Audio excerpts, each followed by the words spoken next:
So when I first started preparing for PvP, I had a lot of trouble constructing a deck that was fairly competent in the game, and I was doing quite a few things really wrong. So we're going to go over all of them today. I want to teach you exactly how to build a deck with the cards you already have. So if you have a level 2 or level 3 ship, maybe a level 30 pirate or 28 pirate, I'm going to help you build a really competent deck that you're going to be able to take into PvP and do fairly well with, okay? That is my promise to you in this video. So first off, why do you actually want to do that? If you take a look at PvP right here behind my head, hold on, I can get rid of it. No, I can't. Hold on. That didn't work. I got all the buttons. None of them get rid of my camera. Here you go. Okay. As we can see down on the right-hand side here, you can see all the different leagues you hit when you rank up. And you can see right here, you get PvP raffle tickets and really cool ship skins and things like that. But if we take a look at the leaderboard, they get even better because you can see at rank 1, you get 100,000 pirate, but even in the top 500, you get 4,000 pirate, which is like $400 USD. Well, it's about 200 right now, but if the pirate token goes up, it could be a lot higher. Even the top 100 is highly achievable. I'm ranked 2,000, but if we get to the top 100 here, we can see they're really only at 1,200 trophies, which really isn't too bad if someone's like fairly decent at PvP. I definitely think it's achievable for many of you as well. So highly recommended getting involved in Pirate Nation PvP, and it really will be worth your time. So let's get into deck building. So if we jump right down here in the bottom left, we have the decks button, and we can start a deck. I'm going to make a new deck. I don't even know how to delete all of these. If you know how to delete a deck, please put it down in the comments. I really appreciate it. Okay, so we're going to go to this deck, and we're going to name it Speed Gal YouTube. Let's just call it that. Okay, and then you're going to go into edit mode. But just quickly, how this works is as your pirate levels up, they get heaps of cards, and they have a lot to choose from. My pirate level 32 has 61. A max level 35 pirate will have 64 cards available to them. And my ship is level 4 but has heaps of attachments. A ship will typically have about 25 cards, probably a little bit less. They'll have quite a few though to choose from. And really your deck cannot go below 40 cards. You have to max out the efficiency of your deck. You want to get it to 40. Although I've had a lot of trouble pulling this off because there's just so many cards I want to add to the deck. But really, you're trying to get as close to 40 as you possibly can. My deck here will start off with 92, okay? So if we turn on edit mode right here, we'll be able to have a look. And this is the first thing that I completely missed when I was learning this. As you can change this little filter right here in the top left from unsorted to action type, okay? That's going to show you all of your damage cards together. It's going to show you all of your healing cards together. Your shield, your AP gain, your utility cards, and all the rest of it, they're all going to be together. And so now you can split up your deck a little bit. Now, I like to have at least 10 damage cards in my deck if I can, because you really need to be able to dish out damage to finish off an opponent at the end, or you're simply going to lose to heals and shields and everything in between. The first thing you'll notice is that some cards don't have as much value as others. For example, Cannon Blast here is one of the weaker cards that was just added in. It does 10 direct damage instead of 15 direct damage from broadside. Now, every now and then you might want a card like this. There's one in particular I'll show you a little bit later. But in this particular case, I'm not gaining any extra value from Cannon Blast. And so I'll just delete that. I would rather take a broadside every single time. Breach the Hull is pretty standard. Harpoon the Hull is identical. It's actually costs one more because it does one extra bleed turn afterwards. But Breach the Hull is actually in your better interest, depending on what sort of pirate you are. With a speed pirate, you can get away with a little bit higher AP stuff, but with most pirates, Breach the Hull might actually be in your best interest because you will be able to play lots of smaller cards rather than 1 or 2 really big cards. For example, if you have 5 AP for a turn, I can either play Harpoon the Hull and maybe a broadside, or Breach the Hull and a heavy blow.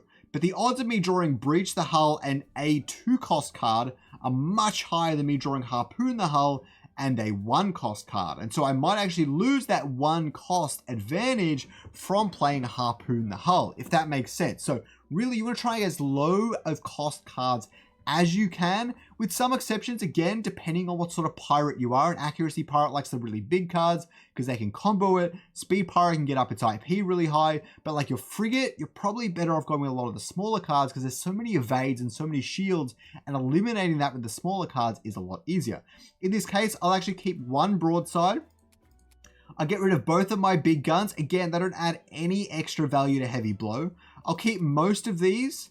I'll get rid of both Harpoon the Hulls, but this deck likes to have one simply because it's a speed pirate, but I would consider getting rid of them. Clear Shot is really good. You can see that has added value, right? So heavy blow just does 30 damage. Clear Shot does 30 damage for the same cost, and it removes one boon. Any of these sorts of cards, add them into your deck. I'm going to hide my camera again. We've also got Iron Volley here, which does 15 area damage to all foes, cannot be evaded. Now, although that's relatively helpful, area damage cards are much better in PvE than they are in PvP. So I'm going to get rid of that since Heavy Blow does twice the damage for the same cost. Rapid Strikes are actually pretty good. I'm going to keep both of them. I've typically been doing that. You can get rid of evades really easily, and it's just really helpful for a variety of things, especially as you make your hand bigger with a speed pirate in particular. I'm going to get rid of all the scatter shocks, and that's a big hole I'm going to get rid of, right? So the Galleon base has 5 AP each turn.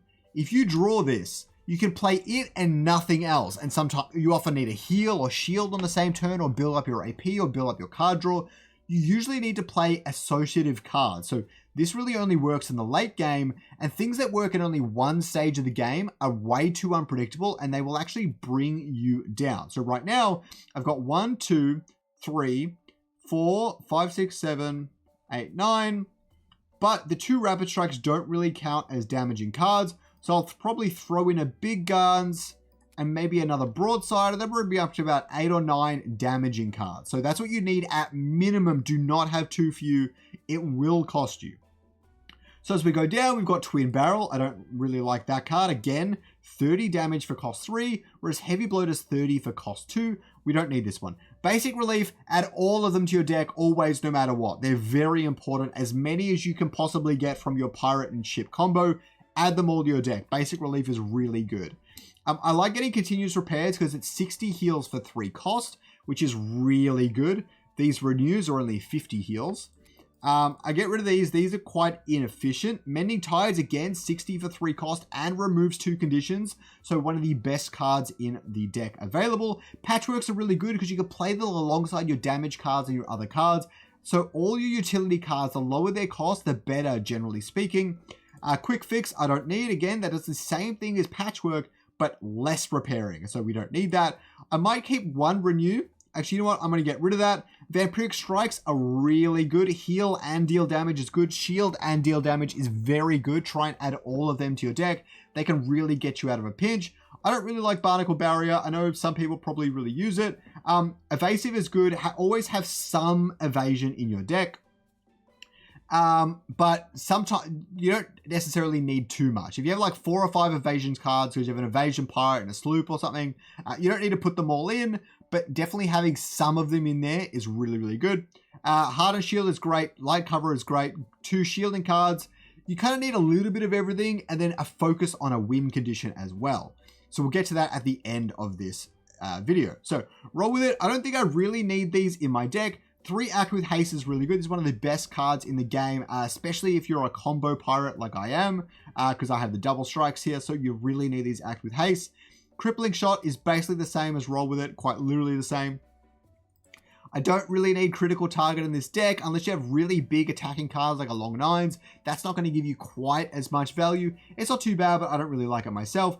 Deja Vu. Now, this card is actually really good, and you might really use it. But later on down this list, I've got Remember That, which is identical, except it puts the action directly into my hand, which I think is just better, because with a Cargo Winch, you have a 0 stowaway, so I don't need Deja Vu. Again, we're these best value cards only.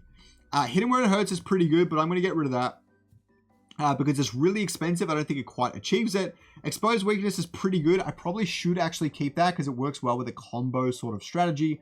Hasty Plan, draw 1 random attack action. Another good example of a bad card where you can do the same thing for 0 cost with Improvised Plan, so I'll get rid of that. Probably keep one improvised plan and maybe only one masterful plan. This deck relies a lot on drawing as much as it can naturally, so you don't really need those cards to draw as much as you can. But if you have too few attack cards in your deck, these will destroy you. Having these in your deck will like get you a loss every single time. Be very careful. Remember that. Very, very good card. I'm going to keep that. This just simply worse than Deja Vu in every way, so not worth it. Stick and Move, great card. Damage and Evade, always great. Especially with double strikes, they get the effects of things like that twice. Ace in the Hole, pretty good card, but I've found it's not that helpful and it's a bit expensive. Again, we're trying to balance out the costs here. A lot of my damaging cards are cost 2, cost 4, cost 3, mostly cost 1s and 2s, which is really good. But then when we get to things like this, we need our cost 1s to pair with it quite well, cost 2 shield to pair with it quite well. We've got our double strikes, which are cost 2, so we can double strike them quite easily. You don't want to be in a position where you have 5 AP, and then you play a double strike, and now your only other attacking card is like a cost 4, and so you can't play it, right? You want to make sure you're matching these up really nicely. If you've got double strike, and that's a big part of your strategy, which I'll get to in a minute, then you want a lot of cost 3, cost 2, and cost 1 cards, so you can guarantee you can play them effectively. And cost 2s are even better, because then you have cost 1s, which are things like our presence right here, or our repair cards, okay? So we'll keep going. Basic planning, I don't really like. You want some of the low cost ones, but there's a better card that's down here. Swift Course, next turn draw 1, which is the exact same as basic planning, but better. Better planning for the next 2 drawings cost 1 is cost 2 is quite good. You make sure you can really guarantee playing them as often as possible. You're getting the same value in the cost 2 and the cost 3, but since you want to pair it with other things in the round, it's a little bit better value just getting that. Plus, they can remove the buffs off of you, so you don't want to play buffs that last too many turns, because then it gives them way more opportunity to remove them from you.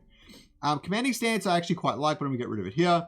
Search 1, place that action on top of your deck. Again, really expensive card for what it does. Inspired Attacks, the draw 1 is good, but at cost 3, you're normally drawing 1 and then having nothing left over to play them, even with a Speed Pirate. New Plan, same sort of problem. Although it's pretty good, some people really like incorporating that into their deck, it's up to you. The Paralyzed 2 is really savage, so I haven't really been using Last Ditch, but it's a pretty good card when you're in a pinch. Presence, one of the best cards in the game. Cost 1, next 3 turns plus 1 AP. So you're getting cost 1 for plus 3 AP, so a net 2 AP gain. Power of Rum is identical. Cost 3 for 6 AP, so you're getting a net 3 AP gain. It's actually a little bit better. That's a Speed Pirate exclusive. Swift Course is good for this. Stack the deck, probably keep one of them. Reload, I actually really like that card. Sticky Fingers, I quite like it, but I'm not going to have it here. Thoughtful Planning is the same as Better Planning, but just simply better than it. So very nice to have that in the deck. And yeah, so now we come to a problem. We have 50 cards in the deck, and we really want to get that as low as we can. And here is where it comes to what is fulfilling our strategy and what isn't. Okay, our strategy is to break the evades using things like Rapid Strike and Basic Relief, so they have to stay in the deck. I wish you could like favorite things. They have to stay in the deck. We need to survive long enough, so we need our repair cards, which is all really good. They have to stay in the deck. And we need enough damage to pair with Double Strike to kill them. Okay, so Double Strike needs to pair with cost 3, 2, and 1 cards. What this means is I need to really bolster that win condition. What I'm going to do is I'm going to get rid of this Big Guns. I'm going to add a new Big Guns. I'm probably going to get rid of 1 Heavy Blow so I don't have too many damage cards, although you can't really go wrong with damage cards. I'm going to get rid of 1 Heavy Blow, keep both my Rapid Strikes, and that's my damage sorted. I don't want to change that anymore. I'm pretty happy with my repairing cards. I don't want to change them at all. We got only 4. Really, you could go more than that. But I have the 2 Vampiric Strike, which helps carry it out. Also helps carrying out the damage card. So it fills both roles really great in that regard. You want as many of those as you can. I really have all my defensive plays here with the Evasive and the Hardened Shell and the Light Cover. That's really not enough. I wish I had another one of these light covers, but I don't. And so that's going to do perfectly well. We can't get rid of that. That's all we have. We need all 3 Act with Hastes, all 3 Double Strikes to really capitalize on the combo. Exposed weakness doubles down on that combo as well. So we really need to keep that in the deck. Improvised plan is going to help us get that attack with double strike. Very important in here. Masterful plan I think is a little bit too expensive. We don't necessarily need it. 3, remember, that is quite good, and it's actually going to help us get the cards we need for the double strike. So it's even better than Masterful Plan in that way, since we get the choice. So we're going to keep all of them and get rid of the Masterful Plan. Stick and Move, again, another evade. We kind of need that. Better Planning to help us draw more cards and get our combo more frequently. We need both of them, and Inspiration, of course, one of the best cards in the game. Last Ditch is going to help us draw 2. We need that for our win condition as well. And then we come to this. We come to Reload, which is going to give us all our attack and actions back. Quite good. Stack the Deck. I don't know if that's going to help us. Honestly, I just don't know if that's going to help us. We've got 2 Presences, and maybe 2 Presences only 1 Power of Rum. Power of Rum is great, but it's really expensive, so it's kind of hard to get it out when you're trying to set off all these other combos and things like that. So we'll drop that down a little bit. Swift Course, I don't think we're going to need here. You know what? We'll keep Swift Course. I think that's fine. We'll try and cut off 1 or 2 more cards. We need to remember that we probably don't need all 3 double strikes, since I like to stow away it often. So if that's a part of your plan, you could probably get rid of one of them. I want to keep both evades for sure. I could maybe get rid of 1 of the damaging cards. I don't love that idea because we really don't have enough damaging cards if we do that. Although I could swap out a Harpoon the Hull for Heavy Blow, and that's probably okay. Now we're going to get so much more damage on the board. We've got our win condition has all the cards it requires to work properly. All you got to do then is hit Save Deck in the bottom left-hand corner. Jump into PvP and try it out. Now, I would jump into PvP with this deck, but I don't want to make the video too long. But really, follow this guide, build the deck step by step, and I promise you, you will have a good time in Pirate Nation.